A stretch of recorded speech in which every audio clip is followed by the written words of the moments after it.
এই মেয়েটা 2 দিন ঘুরে বেড়ানোর পর যখন বাড়িতে ফিরে আসে তখন সে দেখতে পায় তার প্রেমিক পুরোপুরি পাল্টে গেছে। যেই লোকটা একটা সময় তার পোশাক কুকুরের মতন ছিল, কিন্তু এখন লোকটা তাকে একটুও পাত্তা দিচ্ছে না। আর এই ছেলেটার এমনভাবে পাল্টে যাওয়ার পেছনে একটা গোপন কারণ ছিল। আসলে কিছুদিন আগে মেয়েটার জন্মদিন ছিল, আর ছেলেটা তার জন্মদিন পালন করার জন্য টেবিল ভরে অনেক খাবার রান্না করেছিল। কিন্তু সে সময় মেয়েটা এসে বলে আমাকে কাস্টমার মিটিং এ যেতে হবে। তাই ছেলেটা বিষয়টাকে অতটা গুরুত্ব দেয় না। আসলে সে মনে করেছিল মেয়েটা তার কাজ নিয়ে অনেক সিরিয়াস। কিন্তু পরের দিন লোকটা জানতে পারে মেয়েটা আসলে তার ক্লায়েন্টের সাথে দেখা করতে যায়নি, বরং তার প্রাক্তন প্রেমিকার সাথে ডিনার করতে গিয়েছিল, যার জন্য ছেলেটার মন পুরো ভেঙে যায়। কিন্তু বন্ধুরা, এরপর কি হয় সেটা দেখার আগে তোমরা যদি তোমার মাকে একটু ভালোবেসে থাকো তাহলে ভিডিওটাতে একটা লাইক দিয়ে চ্যানেলটাকে সাবস্ক্রাইব করে দাও।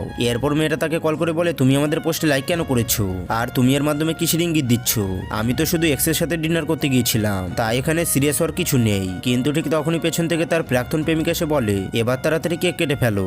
আর তখনই মেয়েটার সাথে সাথে ফোনটা কেটে দেয়। তখন ছেলেটা কিছু বলতে চাইলে সে কিছু বলতে পারে না, যার জন্য ছেলেটা পুরোপুরি ভেঙে পড়েছিল। কিন্তু ঠিক তখনই একটা আন্তর্জাতিক কোম্পানি থেকে ছেলেটার কাছে জবের অফার আসে, আর তারা তাকে বলে 7 দিনের মধ্যে জয়েন করতে হবে। যা শুনে ছেলেটা কোনো কিছু না ভেবে রাজি হয়ে যায়। এরপর সে মেয়েটার ছবির দিকে তাকিয়ে ভাবে আমি মেয়েটাকে 3 বছর ভালোবেসেছি, কিন্তু এখন তাকে ছেড়ে দেওয়ার সময় চলে এসেছে। আর বন্ধুরা, পার্ট 2 দেখার জন্য কমেন্ট বক্সে বলে যাও।